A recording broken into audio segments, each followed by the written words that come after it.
Hello everyone and welcome to Ghost Turd Stories. I'm your host, Troy Gent. Ghost Turd Stories' mission is using humorous and challenging stories from veterans and first responders to reduce the burden of families whose veteran or first responder took their own life. Ghost Turd Stories' vision is to use humorous and challenging stories to prevent suicide within our ranks and reduce the burden of families whose veteran or first responder took their own life. We hope to attract veterans and first responders as well as those interested in knowing more about what it's like to be in our shoes while we wear or wore those shoes. At Ghost Turd Stories, we tell and write the stories of veterans and first responders for their families and friends. We love storytelling and believe there is nothing more inspiring and nothing that gets people to take action like a great story. Families and friends want to know the sacrifices we made, the services we rendered, and the people we lifted, so they can be inspired and learn about the legacy we left. Our podcast is the face of our company, but we want every family who cares to know about the experiences their veteran and or first responder went through for them. We interview veterans and first responders, collect pictures, write their stories, and compile them in a book for their families and friends to enjoy. Oftentimes, it's difficult for us to talk to our loved ones about what we did, saw, and heard while serving. At Ghost Turd Stories, we bridge the gap. For pricing, visit linktr.ee/ghostturdstories and click on the second tab directly under the podcast link called Let Us Write Your Story. That's linktr.ee/ghostturdstories. Welcome to the Ghost Turd Stories Podcast. This is Rebecca Gent, the podcast editor and publisher, as well as I'm also Troy's daughter. I'm excited to have him here tonight so that I can ask him more in-depth questions about his story, because I grew up with these stories and you will soon get to hear more of them as the podcast goes on and as he releases his books and his newsletter. So how are you doing tonight? I'm doing fantastic. This is interesting being on the other end of this. So it's going to be fun. Yeah. And I was going to say, it's kind of a fun time to be doing this podcast because I'll be heading to bed right after this. And you used to tell us bedtime stories, and this is kind of where it all started. So you're going to get a bedtime story tonight? Oh yeah, a few. Initially, I wanted to start with why you decided to go into the Marine Corps.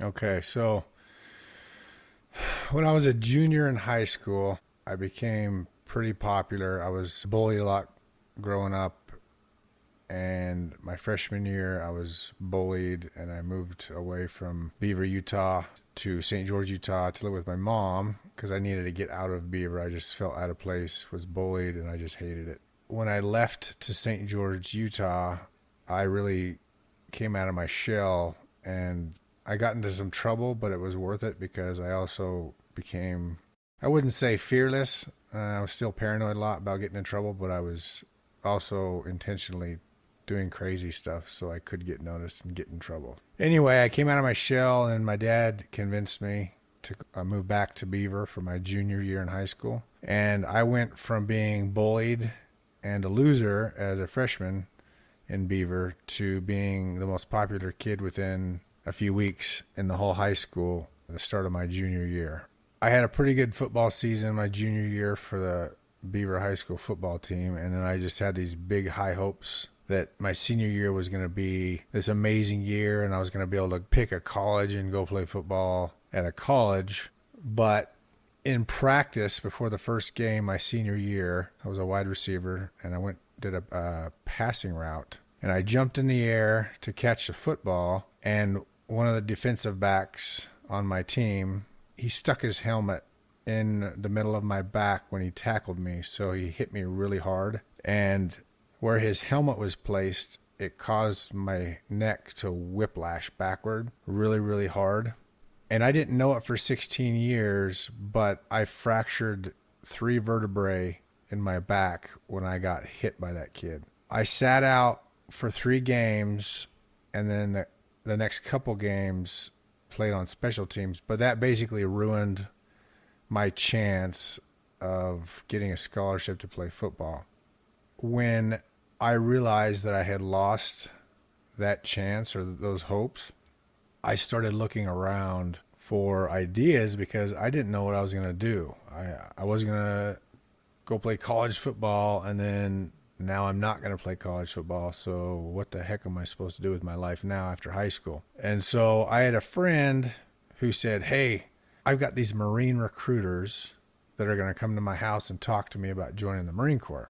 And I said, Marines, huh? I'd heard of them, but I was kind of knew a little bit about the Marines. I didn't really know the difference between Marines and soldiers. Were they coming to your house almost like Mormon missionaries? Well, Or they went to my house? friend's house, yeah. So they were recruiting, so they were trying to sell something. So, yeah, like a Mormon missionary, except they drop F-bombs and... In the recruiting meeting?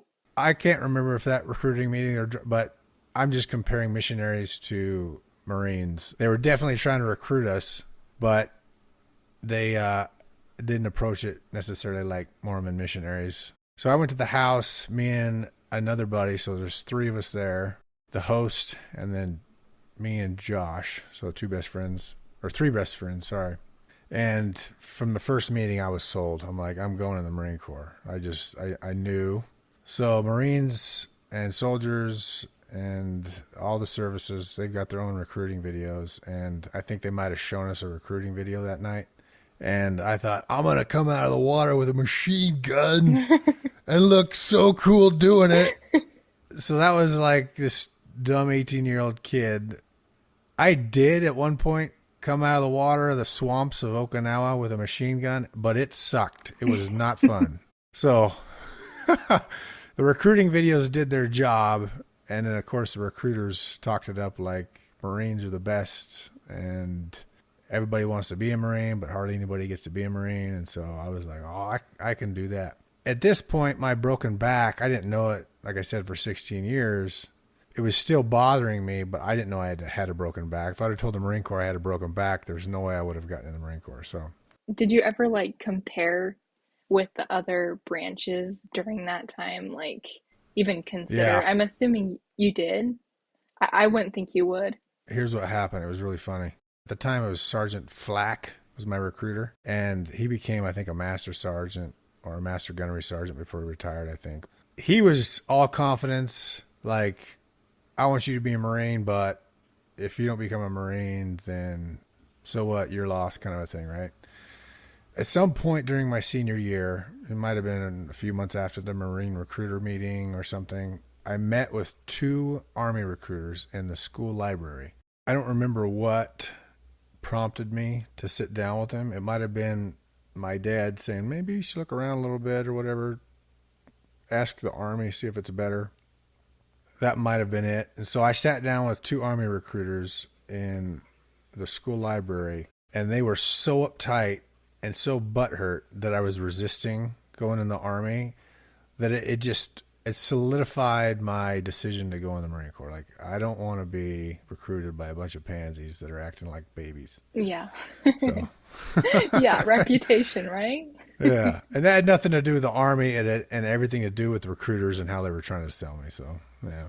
I think Mom told me once that your recruiter was actually at your wedding.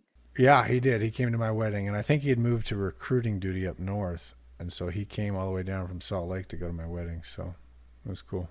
What were your initial thoughts going into boot camp? Like getting off the bus? What was going through your head? They call it MEPS, military entry something something. I forget what it stands for. But they have a MEPS in every major city around the country. And so I went to MEPS in Salt Lake City. So you do it once or twice for evaluations before you go. And then the day before you go to boot camp, in my case anyway, they put you through MEPS again. And then they put you in a hotel that night. Well, actually, We got put in a hotel, and then the next morning we went to MEPS, and then they swear us in after we're all clear. All I packed to MEPS was a razor and a little bit of shaving cream so I could shave the morning of MEPS and then my flight to San Diego. And my ID card and my Book of Mormon, and that's it. And I threw my razor away, and whatever shaving cream was left, I threw that away because I didn't want anything going with me except my ID and my scriptures, and that was it. I remember being super intimidated. I didn't sleep one wink that night before boot camp. And they keep you up the first night all night when you get to boot camp. And so I didn't sleep, literally didn't sleep one wink for, I guess it'd be about 60 hours. Because I was too scared. I was so intimidated that night before the morning of MEPS and then flying to boot camp. It was interesting, though, because I got to boot camp. I got to the airport in San Diego. We went to the USO to sit there and wait. And then a drill instructor called our names off and our packets. He said, get to the bus. And as soon as it started, it was like, I'm ready for this. Like, I wasn't scared anymore. It was just all the fear just left. It was so weird. It was like a noticeable disappearance of all fear. And I was just motivated. I remember the first time I got yelled at, I was on the Yellow Footprints, and they told us to put everything in our hand by our foot. And I don't know why I did this, but I put it down and stuck my heel on it. And so I was the only recruit standing there at the position of attention with my right knee bent because my heel was up on my Book of Mormon. I looked like an idiot. So he comes by, he's like, what are you, some stupid idiot? I was like, oh, I didn't know what. And then he's like, take it out from under your foot and put it on the side, you moron. I just said, aye, sir. You've talked you've talked about a lot of people and told us about a lot of people with outrageous personalities and outrageous things they've done. But boot camp specifically, who was the most outrageous person you met and why? I remember some outrageous stuff happening, a lot of it, but there was a recruit that whined a lot and complained about everything. And one night we all went to bed, and the senior drill instructor decided that he was going to punish this kid. And this was probably borderline hazing, according to the current Marine Corps standards at the time. It probably would have been classified as hazing. But the senior drill instructor was so pissed off at this guy because he complained all the time about everything that he didn't care. And so we all went to bed, and the lights went off, and then he made this kid with a wet towel. So it was basically a bear crawl, but it was a push. So he was pushing the wet towel that was spread out over the floor. He was pushing it up and down the squad bay in a bear crawl position. And it burns your hamstrings up like crazy, right? It just fries your hamstrings in your butt. The whole time he was like, and the senior drill instructor was like, shut up, just kept screaming at him, but he was just, you better push. And he's like, oh, he was just crying the whole time. And so we're all supposed to be sleeping, right? But all you can hear is like, there was this other kid. He refused to take a shower. The drill instructors weren't supposed to lay hands on any of us. They could get a millimeter away with their hands and their face and scream at us and threaten us, but they weren't allowed to actually touch us. Unless you, without permission, got to within an arm's distance, then they basically would stiff arm you to say, get the hell away from me, kind of a thing, right? So there's this kid, he refused to take a shower. The drill instructor they would scream at him and threaten him, and he just wouldn't take a shower, and this kid stunk so bad. And he just didn't want to be naked with the rest of us, right? So the drill instructors got sick of it, and they pulled the squad leaders and the guide in, and they said, listen, he will not take a shower. He stinks. They said, take care of it. And so they said, aye, aye, sir. And that night, they took this kid, about 4 or 5 of them. He was kicking and screaming the whole way. They carried him into the shower, ripped his clothes off. They turned the shower on, and they scrubbed him down with soap. And he never had a problem taking a shower after that. In your book, I was reading that your group was one of the first to go through the crucible. So the crucible was considered a new thing they added to boot camp and going to be considered the pinnacle of your transformation from civilian to Marine. It was basically 2.5 days filled with obstacles. So we got a couple hours of sleep on both nights, and then we got 2 meals total for 2.5 days. And it was filled with just physically exerting obstacle courses. So you had to work as a team to solve the problems, solve the obstacles. And it was in fireman teams, so teams of 4. And then at the end, you climb these 2 really big hills, and at the top, they give you your Eagle Globe and Anchor. And so when a Marine gets his Eagle Globe and Anchor from his drill instructors, he's considered, or she's considered, a Marine after that. We were made fun of because we were the first Marines to get to the fleet that had gone through the Crucible. So our superiors, our team leaders and squad leaders, hadn't gone through the Crucible. And they were about anywhere from 1.5 years to 2 years ahead of us as far as seniority goes. So we were pretty much the new recruits that had done the Crucible. And so they would say, "Oh, you were up on the Crucible hill crying." It's kind of hard not to cry when you go through that. And then up on top of the hill, they're playing, what's the song? Oh, I'm going to mess this up because I'm not a very good hummer. I'm going to hum this. I'm proud to be an American, where at least I know I'm free. That's what it is. They played that song, and you're a Marine now, right? And so you're like, I don't want to cry in front of my drill instructor. So you're trying to hold it back, but at the same time, I wasn't the only one that had a tear come down his cheek. Yeah. No, you guys are Crucible Marines. Oh, you're up there crying because you got your Eagle Globe and Anchor. So I don't know. I took it well, I think, and just like, okay, all right, Corporal. Aye. Were you crying because you were emotional, like with the song, like you felt the song? Yeah, I mean, I'm a Marine now, and I'm an American, and this is like, I did this, you know? So yeah, it was emotional. No, I think that's completely justifiable. What were your thoughts upon graduating? What was graduating like, and what kinds of things did you do? We marched to our families. We got to mingle with our families for about an hour and a half, maybe, or 2. Dad didn't come down, but Mom came down with John, her boyfriend. And just so everybody knows, John is one reason that I started this company, is because John was like a second father to me. He drove a gunboat, or a landing craft, in the Korean War on the beaches of North Korea, and he saw lots and lots of combat. I just really admired the guy, and he really was proud of me. And so he drove Mom down to the graduation, but he would commit suicide in 2005.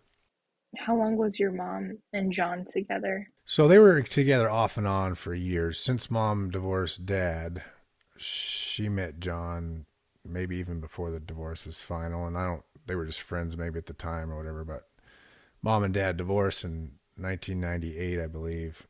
And so between 1998 and 2005, when John took his life, they were together off and on quite a bit.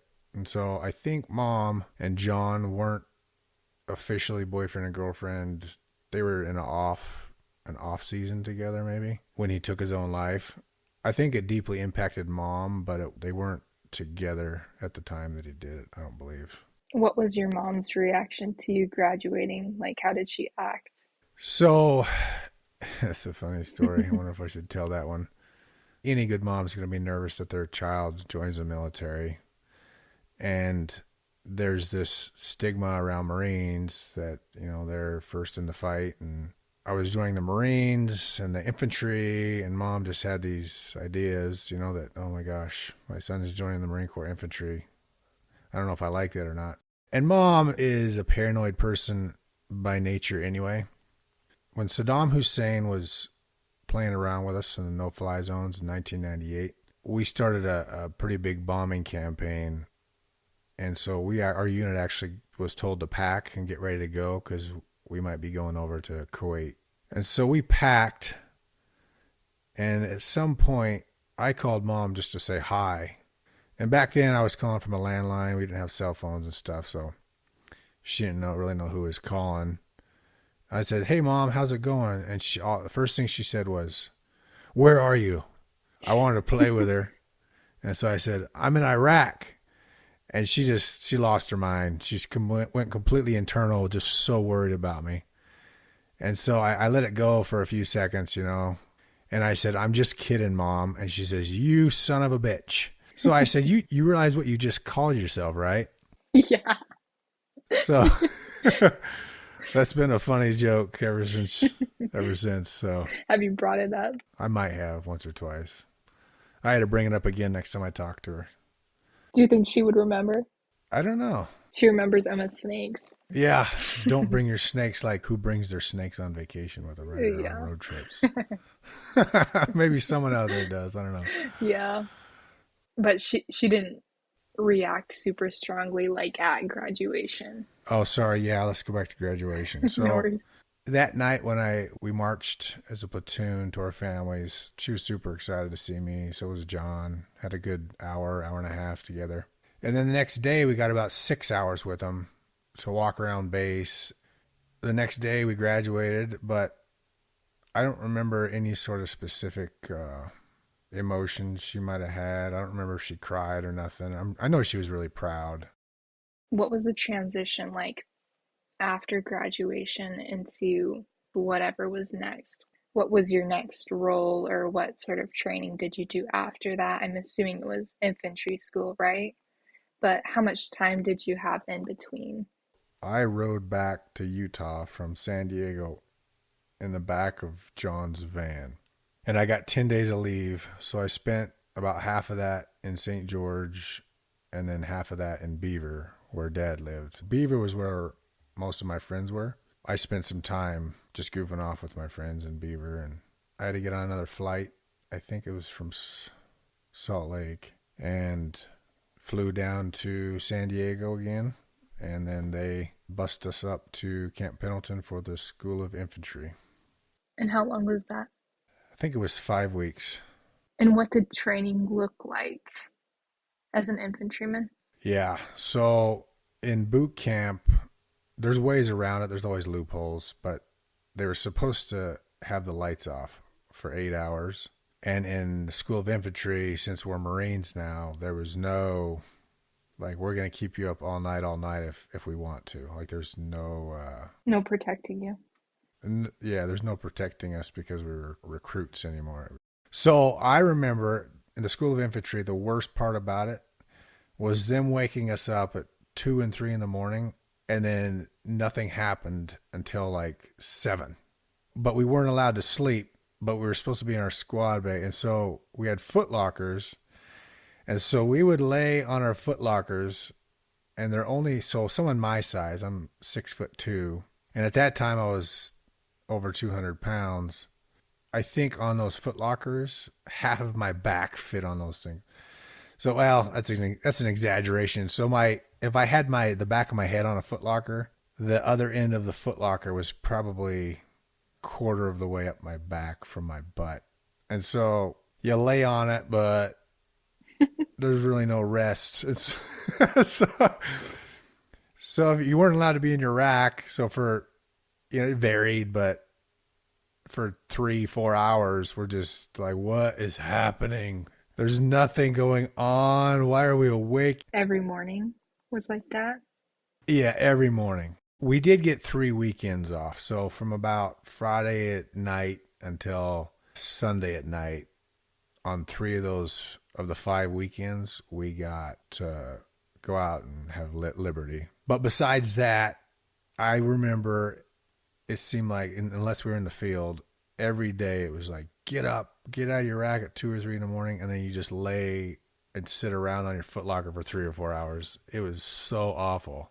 I've kind of been trying to get inspiration for some of your content on Instagram, and I came across this one guy, and one of his reels was nothing turns a drill instructor on more than like a unlocked footlocker. Does that make sense? Or does that sound familiar? Yep. They see an unlocked foot locker. They just shred it. They'll open it up and just throw things everywhere. Obviously, I don't have experience with that, but I thought it was pretty funny, especially just the way he portrayed it. But another thing he was talking about, or like he was doing reels about, was like stealing peanut butter packets from the chow The hall. chow hall. Yeah. Yeah. Did you ever do that? No, I never did that. And I don't remember a recruit in my platoon ever getting in trouble for having contraband food. You get 3 meals a day and that's it. There's no exceptions to the rule. And they find snacks in your footlocker. They'll either decide to just make an example of you or make an example of the whole platoon or just the squad that kid belongs to or something. Just depends on the mood of the drill instructor. But that's justification to tear the whole squad bay apart. Peanut butter packets. A peanut butter packet. Yeah. Well, you heard Son's story about the guy that came back from Liberty when they were in OCS. He said, I hope you don't find my cocaine. And he just tore the whole squad bay apart. After getting out of infantry school, what kind of happened after that, and what was your favorite part about being an enlisted Marine? So our main instructor, he was a sergeant, he said, where does everybody want to be stationed? And everybody's like, we want to go to Hawaii, right? This is in the School of Infantry. And he says, well, guess what? You're going to the biggest beach on the planet. And we were like, yeah, we were all excited. We didn't even know what that meant. We just thought that meant Hawaii, right? Then he starts laughing. He's like, you're going to 29 Palms, you morons. And so we were like, 29 Palms? What's that? I don't even know what it was, you know? And then so we found out that it was 2.5 hours northeast. And we all got on a bus, and we got there. You know, we're driving into Yucca Valley and through Palm Springs. And so I think by the time we got to Palm Springs, we're like, oh, this is gross. And then we get to 29 Palms, you know, and it was like, wow. But the training was phenomenal. So the training-wise, I wouldn't want to be stationed anywhere else. Liberty-wise, it was the worst place that a Marine could imagine, so... Do you feel like they send a lot of new Marines to 29 Palms? The 3rd Battalion, 7th Marines needed a dump of boots. We just happened to be the ones that drew the card, so.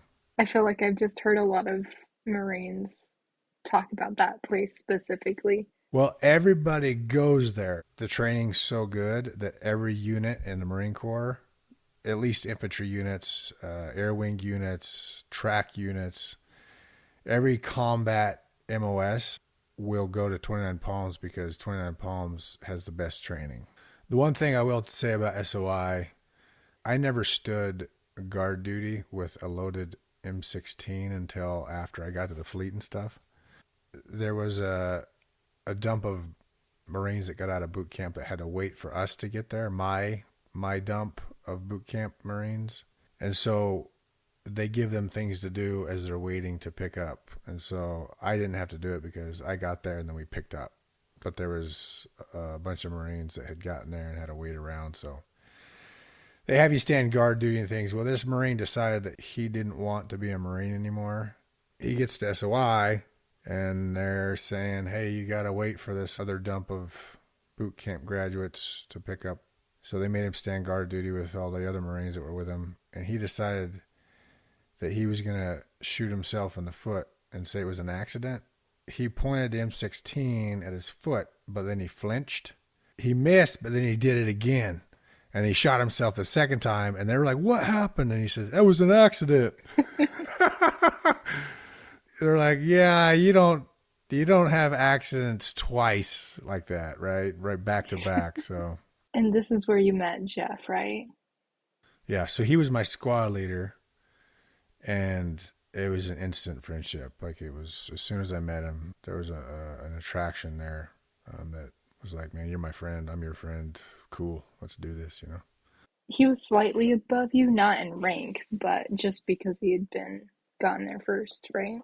Well, he had gotten there first and he was a rank above me. I got promoted to E2 the day I got to boot camp because I was an Eagle Scout. And I don't know what he was promoted to E2 when he first got there for, but he became the company honor guide.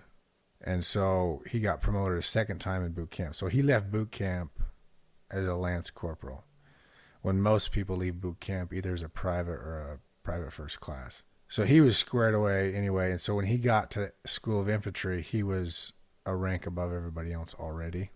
When that happens, they automatically just say, okay, you're going to be a squad leader. I mean, if he fails, then they'll make someone else a squad leader. But right when he got there, they knew that he was the company honor guide for boot camp in his company.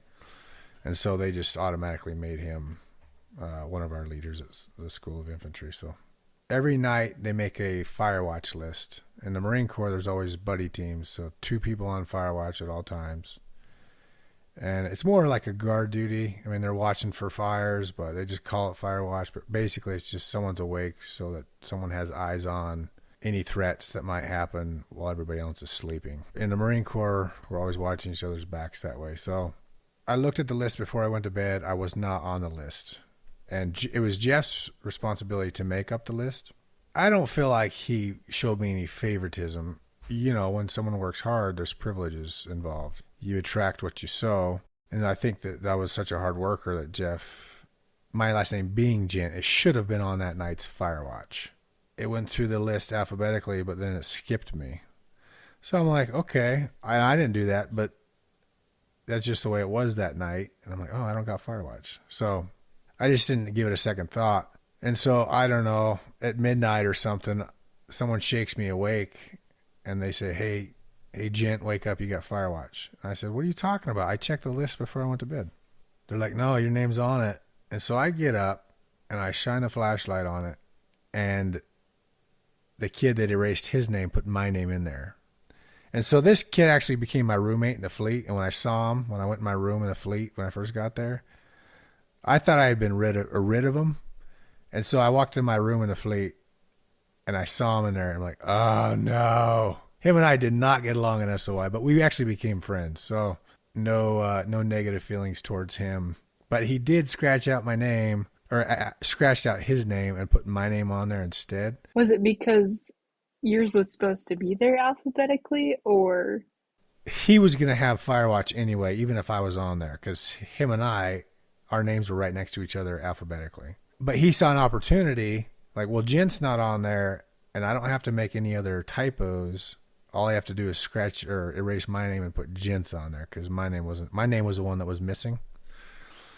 And so he did it before he went to bed, and I got woken up instead. And then I was like, man, that's messed up, dude. So I went and I woke Jeff up. I was like, hey, Holt. I won't say his name, but I said he erased his name and put my name in there instead. So Jeff gets up and he verifies it. He looks at the Firewatch list. And it's still dark in the squad bay. We're using flashlights. He sees it and he can see that I'm telling the truth. He's like, that son of a bitch. And he goes and he just overturns this kid's rack and starts screaming at him in the middle of the night. Forces him to get up and stand Firewatch. And I went back to bed. So, yeah, that was my favorite story about Jeff and SOI. I've been using Isagenix since 2017. These products have made a world of difference in my quality of life, health, energy, muscle definition, strength, and endurance. My bread and butter products have been the Daily Essentials multivitamins with Isagenesis, which is a telomere support supplement, the Isoline meal replacement shake, the Tri-Release protein shake, the collagen, the green drink, and the Cleanse for Life support system. However, Isagenix has many products and can cater to your unique lifestyle and goals. Click the link in the show notes or visit nmp.isagenix.com. Besides just using the products, there is an option to partner with me and the company to build your own business with no capital up front. You can do as little as pay for your products and as much as making a full-time income. I love these products and will use them the rest of my life. For more information, you can email me at ghostturdstories@gmail.com. The great thing about the Marine Corps is blacks, whites, Mexicans, Indians, I don't care who it is. And the Marine Corps puts us all in one spot and we're forced to get along. We're forced to become friends. And you don't care anymore what the person looks like. you just care about them pulling their weight, and you guys just work together as a team. So I've seen a lot of Black Marines, a lot of Latino Marines, and white Marines.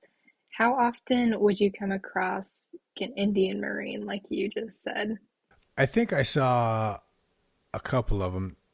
I think the most out of place Marine that I experienced was a Korean Marine who joined the U.S. Marine Corps so he could get citizenship in the U.S.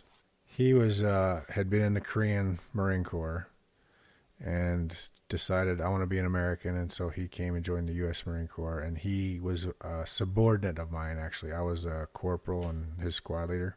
But he tells crazy stories. He said, yeah, in the Korean Marine Corps, they make us stand on our head with no hands, for, I wouldn't say hours at a time, but that's probably impossible, but that's one of their punishments. Stand on your head. His head looked like he had been standing on his head for hours at a time. Like it was so warped and out of place. I was like, that is the weirdest looking head I've ever seen in my life.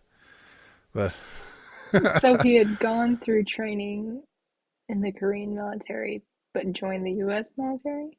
Yeah. So he said some things are harder, some things aren't as hard as the Korean Marine Corps. So Was there ever a time where you had requested a certain location and then were disappointed when you got assigned to another base? well, once we were in 29 Palms, that was the lowest of the low, so couldn't get any worse than that. So if you subtract deployments and stuff, training, I spent about 5 years of my 8 years in the Marine Corps in 29 Palms. The one thing I didn't like about Quantico and Okinawa and Thailand and Tinian and Guam was the humidity. And so 29 Palms was hot, but you dry off so quick after you sweat. I've always had prickly heat problems like crazy, and so I get in humidity, especially with all that gear on and stuff. My chest breaks out in a rash, my back, it's just really uncomfortable, I didn't like the training as much in those places. Being wet is miserable. Being wet and cold is even more miserable. It's interesting, sometimes I'll be out in the rain and get a little cold in civilian life now, whether I'm hiking or doing something with the family and we get wet or whatever and you get a little cold, and I just think in about half an hour I'll be home and change my clothes and I'll be happy. In the Marine Corps, you get wet and you think, it's going to be like this for another week. Oh man. Yeah, I hated that. Was it like that in Okinawa too? Yeah, it was really wet in Okinawa. And I've never heard a lot about those two deployments. I don't know. I never really asked, generally I just never heard too much about them.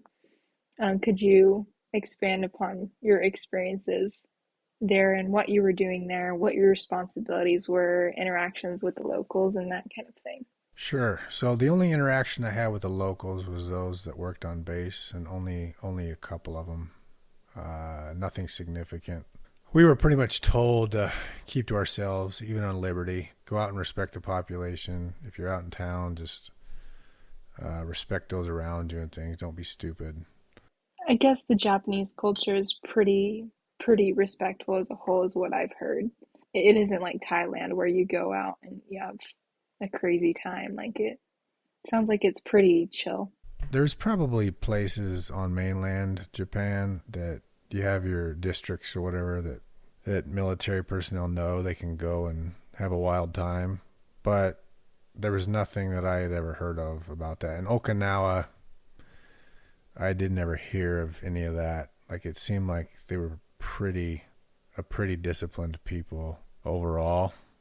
I never heard any stories or places that Marines went that it was just really ruckus. But like in Thailand, some of the places in Thailand we visited was party central, right? Just whatever you want, whenever you want it, you can get it. I got drunk in Thailand one night. It was funny. I was already really drunk, and we were on our way back to our hotel. And we were on a bot bus, they call them. Me and my buddy, the one that I didn't like in SOI, but we became roommates and good friends. We got out of the bot bus. We're like, they dropped us off on the wrong location. We're both drunk, right? And like, that's messed up. And then I said, dude, let's buy some more alcohol. And he goes, okay. And I said, how many more do you think we can handle? There was these 32-ounce beers that I was looking at in the shop, right? I'm like, I can drink 8 more of those. And so, so we bought 8 32-ounce beers, and we were already drunk. We were so drunk, we didn't know that our hotel was behind us. So we got dropped off in the right location, but we were so drunk, we're like, they dropped us off in the wrong location. So we bought the beers because we thought we were lost, but then we turned around and our hotel was right there. So the funny thing is I drank one of those, and then I passed out, right? I was gone.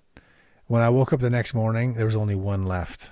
I was like, how in the heck is there only one of those left? I couldn't believe it. Either your friend threw them out the window or he drank them. There was 4 of us in the room, but the other 2 weren't really, they had been drinking a little bit, but they were still able to function. Yeah, I barfed 2 times that night. I basically crawled at the toilet and was losing my guts, but I only drank twice in the Marine Corps. In 8 years, I only drank twice, and that was one of them. I liked what Curtis said on his interview. I was like, yeah, you saved a lot of money, dude. Thousands of dollars, he said. Yeah. Back to Okinawa. I guess one of the things I heard was that you spent a lot of time on a fishing charter. So that was once, and that was in Guam. Yeah, the last day we were in Guam, we decided that we wanted to rent a fishing charter and go out on the ocean, and so I got 5 or 6 of us that split the cost. The water was gorgeous. The weather was beautiful. It was the most beautiful day on the water. And Guam water is, you've seen Kailua Kona water in Hawaii. It's like that. It's just gorgeous, right? But the waves that day were insane. Like, we're looking at 6, 8, 10-foot swells. And so the whole time for about 8 hours, we were just up and down and up and down. And we caught a ton of fish. But most of them were yellowfin tuna. But everybody was laying on the floor of the boat because everybody was so sick. I mean, I didn't throw up, but I was sick the whole time. And then everybody else, I think Chris Coates was the only one. For some reason, I can remember him not throwing up. We were all really sick. The captain was laughing at us the whole time. I mean, this guy did this every day, you know. People are barfing over the side constantly. It was a really fun but really miserable day at the same time. Well, I have a lot more questions, but maybe we should do a part 2 to this. We can cover the second half of your active duty. More the officer stuff? Yeah. Let me think of a couple more stories here. Well, let me think of one more about Okinawa since you're asking. So that was pretty much what I just talked about the first deployment. So the second deployment to Okinawa, I was assigned a FAP. They call it FAP, Fleet Assistance Program.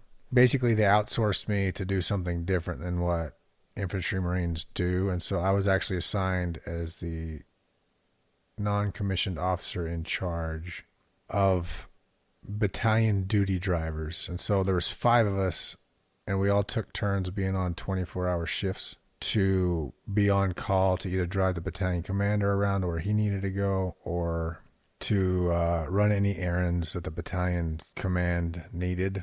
Besides the weekends, so 5 days a week, we were all worked during the day, and then there was one person on a 24-hour shift each day. So we were on a 5-day rotation, basically. The craziest call that one of my guys got, I didn't get this call, but they got a call that there was a naked Marine walking around base on like a Saturday night or something, buck naked, right? Yeah. They get him out of his room and say, hey, we got to go find this naked Marine. Or I guess they didn't know he was a Marine. They figured he was a Marine because he was white. He wasn't Japanese. So he was walking around the base butt naked, and they found him. He was just kind of sitting on the side of the road in front of the headquarters battalion or something for Camp Schwab. He didn't have any ID on him or anything. I don't know. I guess he was still sleepwalking. They couldn't ask him questions. I don't know why they just didn't shake him awake or anything. But they started calling around the different duties saying, hey, do you guys have a sleepwalker?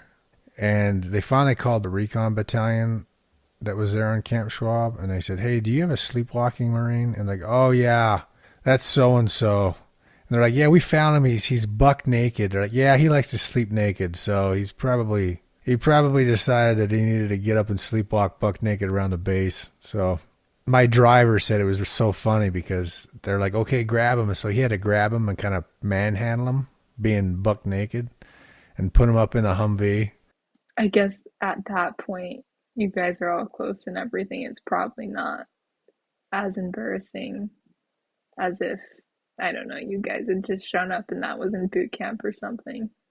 Yeah, all kinds of weird stuff went on in the Marine Corps. Stuff that went on in the barracks was out of control. It was like a wild college dorm party every weekend, but with people that had a little bit of discipline in their bodies, you know? Unless they got a whole bunch of alcohol in them, and then all discipline kind of went out the window. Yeah. Thank you for listening.